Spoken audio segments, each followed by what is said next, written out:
काल गुढीपाडव्याच्या दिवशी सन्माननीय मराठी हृदय सम्राट राजसाहेब ठाकरे यांची काल पाडवा मेळावा आपण पार पडला। त्यात राजसाहेबांनी बरेच मुद्दे उपस्थित केले। त्यात मराठी माणसाला त्यांनी जागृत करण्यासाठी म्हणून आपले आधीपासून ते आत्तापर्यंतचे सगळे जे महापुरुष आहेत, जे इतर सगळे लोक जे आहेत, नेते आहेत, सगळ्यांबद्दल त्यांनी वाचून दाखवलं। त्यात मला असं वाटतं बराच वेळ त्यांनी घेतला आणि ते खरं गरजेचं होतं। महाराष्ट्रातल्या मराठी माणसाला कळलं की आपण महाराष्ट्रात राहतो म्हणजे आपण नक्की कोण आहोत, आपण कोणाचे वारसदार आहोत, या सगळ्या गोष्टी राजसाहेबांनी काल सांगितलं। आजपर्यंत राजसाहेबांच्या सगळ्या भाषणांमधून मला हे कालचं आवडलेलं सगळ्यात महत्त्वाचं भाषण होतं हे, कारण राजसाहेबांनी ह्या ज्या गोष्टी सांगितल्या त्या खरं मराठी माणसाने आपल्या कामातून वेळ काढून ना समजणं गरजेचं की आपण नक्की कोणाचे वारसदार आहोत, आपल्या महाराष्ट्रामध्ये कोणाचं योगदान होतं, आपण काय करतोय आता, या सगळ्या गोष्टीवर राजसाहेबांनी प्रकाश टाकला। आणि मध्ये मी एक व्हिडिओ बनवला होता, त्यात सांगितलं होतं की सन्माननीय राजसाहेबांनी असं एक काहीतरी पोर्टल सुरू केलं पाहिजे, अशी काहीतरी एक वेबसाईट सुरू केली पाहिजे जी लोकांमध्ये काय ज्या गोष्टी असतात लोकांमध्ये पोहोचवायच्या असतात, त्यावर सरकारपर्यंत पोहोचवायच्या असतात, त्या तुमच्यापर्यंत पोहोचवायच्या असतात। काही त्यांच्यामध्ये एक वेगळी क्षमता असते, त्यांचे विचार असतात,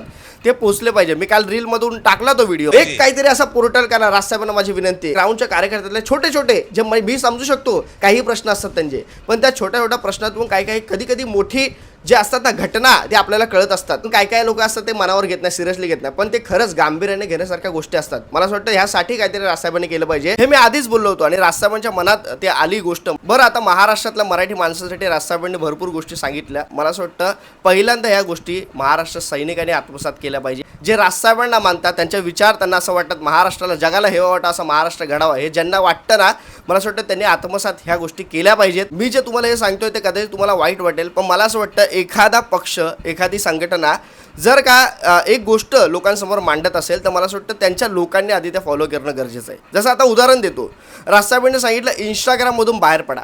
बघा, मला सांगा किती महाराष्ट्र सैनिक इंस्टाग्राममधून बाहेर पडलेत? महाराष्ट्रामध्ये कुठलाच असा विरोधी पक्षातला नेता नसेल जो मराठीबद्दल कणखरपणे या गोष्टी मांडेल। उद्या मी सांगतो ना, इतिहासात नोंद होईल राजसाहेबांची की मराठीबद्दल बोलणारा नेता, महाराष्ट्रातल्या मराठी माणसाला जागृत करणारा नेता म्हणून राजसाहेबांचं नाव हे घेतलं जाईल। आणि मला असं वाटतं बरेच वेगवेगळ्या पक्षातले लोक आहेत जे राजसाहेबांचं भाषण बघत असतात, राजसाहेबांच्या मराठीबद्दलचं त्यांना कौतुक असतं, भले त्या वेगवेगळ्या पक्षातले असतात, पण पक्ष एक वेगळा असतो। राजसाहेब पण सांगतात मराठीचा जेव्हा विषय येतो तेव्हा प्रत्येक मराठी माणसाने एकत्र आलं पाहिजे आणि महाराष्ट्राचा मराठीचा विचार केला पाहिजे। बघा, आता राजसाहेबांनी काल सगळ्या ज्या गोष्टी सांगितल्यात ना, की आजपर्यंत तुम्हाला तेच सांगत आलो होतो की महाराष्ट्राला काय इतिहास आहे, महाराष्ट्राचा आपण आपल्या कामातून वेळ काढून इतिहास जाणणं गरजेचं आहे, आपण कोण होतो, आपण काय होतो, हे मी प्रत्येक वेळा सांगत आलोय।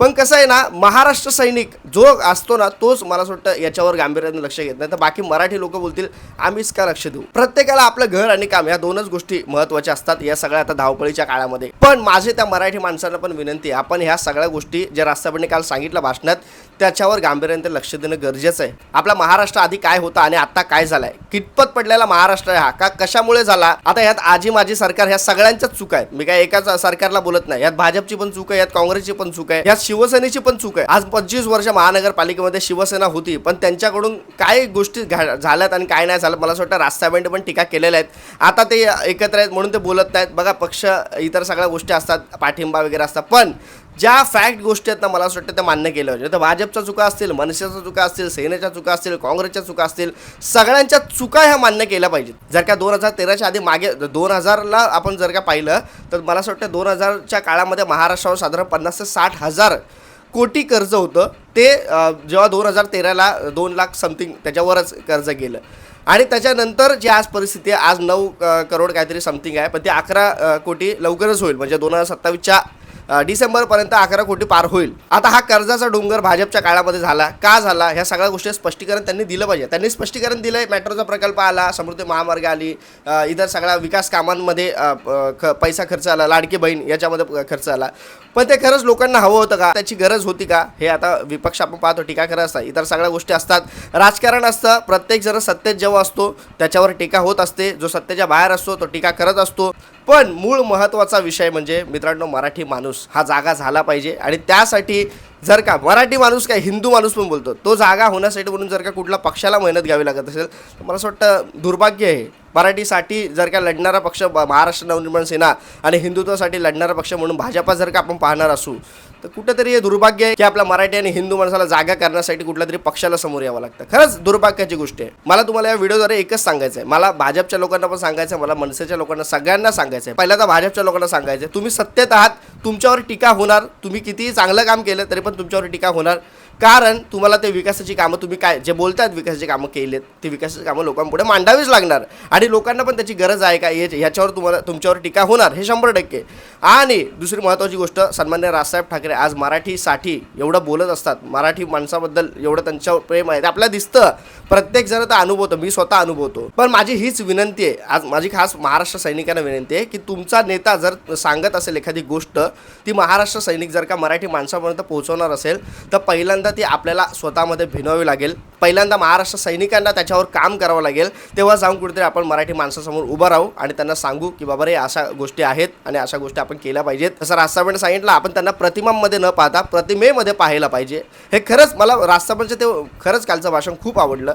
पण त्या भाषणामधून मला असं वाटतं खरंच महाराष्ट्र सैनिकांनी, मराठी माणसांनी खास करून घेणं गरजेचं आहे या गोष्टी. खरंच त्यांनी ज्या सांगितल्यात की आपल्या तळपायाची जमीन जी आहे, या जमिनीसाठी, या भूगोलासाठी या महाराष्ट्राचा इतिहास होता आणि आहे आणि पुढे राहणार. दुसरी गोष्ट एक तुम्हाला मला सांगायचं, महागाई ही गोष्ट जी आहे ना, ही कधीच न थांबणारी गोष्ट आहे.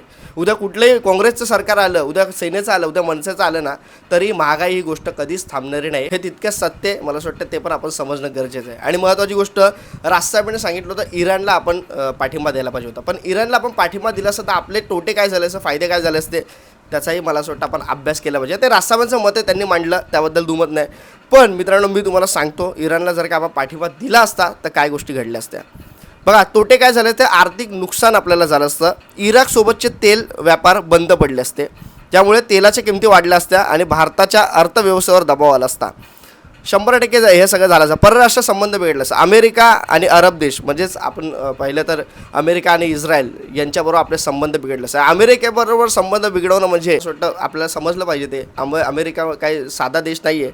दुसरं महत्त्वाची गोष्ट, सैनिकी धोका वाढला असता. युद्धात सहभागी झाल्यामुळे भारताच्या सीमेवर पाकिस्तानावर कदाचित कुठलाही आपला जो विरोधक देश आहे त्याच्यामार्फत युद्धाचा ताण वाढला असता, इराण पाकिस्तानमध्ये संबंध लक्षात घेता. आता संभाव्य फायदे काय झाले असते मला तुम्हाला ते सांगायचं. बघा, इराणकडून सवलतीने तेल मिळाले असते, ज्यामुळे ऊर्जा सुरक्षितता वाढली असते. इराणशी चबाहारसारखे प्रकल्प लवकरच मजबूत झाले असते. भौगोलिक प्रभाव पण पडला असता, पण विजय झाला असता तर, नाहीतर आपल्याला भारताला पण ते संकट झेलावं लागलं असतं. पाकिस्तानवर दबाव आला असता आणि बाकी इतर जे इराण सोबतचे लोक आहेत त्यांच्याबरोबर आपले चांगले संबंध झाले असते. पण जर का शेवटी आपण पाहिलं तर साथ दिली असती तर तोटे फायद्यांपेक्षा जास्त असते, कारण भारत तेव्हा तेल आयातीवर अवलंबून होता आणि सैनिकी क्षमता मर्यादित होती. मला असं वाटतं या सगळ्या गोष्टी आपण नीट समजणं गरजेचं आहे की वरच्या लेवलला आपण भारत कुठलाही, म्हणजे आता भाजप आहे म्हणून नाही बोलत आहे, उद्या काँग्रेस जर असते तरी त्यांनी काय निर्णय घेतला असता. भारतावर इफेक्ट जास्त प्रमाणात नाही झाला पाहिजे, ह्याच गोष्टीवर अवलंबून सगळ्या गोष्टींचा निर्णय केला जातो.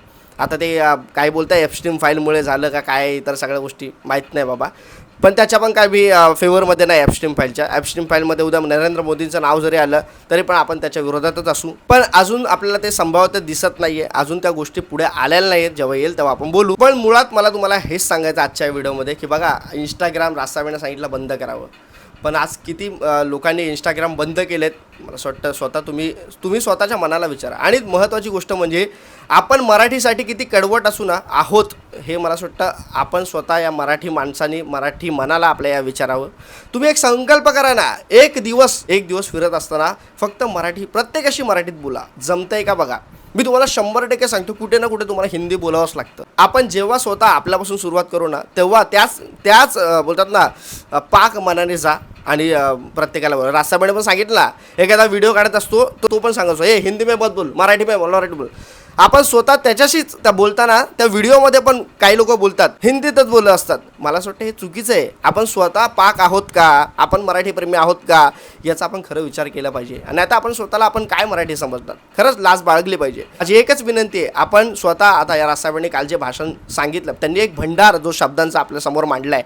खरंच मला अभिमान आहे की या महाराष्ट्रामध्ये राजकारणामध्ये राज ठाकरेसारखा नेता आपल्या महाराष्ट्राला लाभला आहे आणि त्याची किंमत आपण केली पाहिजे. माझी तीच प्रत्येक महाराष्ट्र सैनिकांना विनंती आहे की बाबा रे, आपण आधी जर का त्यांची किंमत केली तर पूर्ण महाराष्ट्रातला मराठी माणूस त्यांची किंमत करेल, त्यांच्या विचारांची किंमत करेल.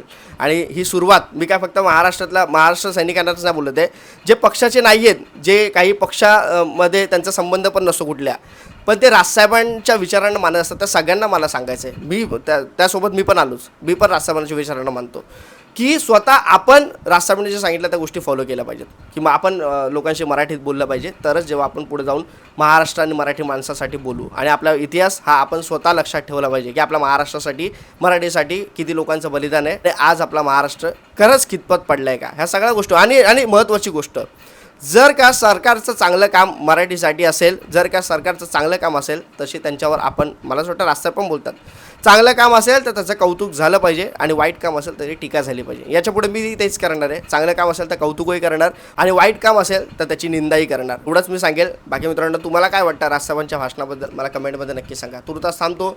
जय हिंद, जय महाराष्ट्र.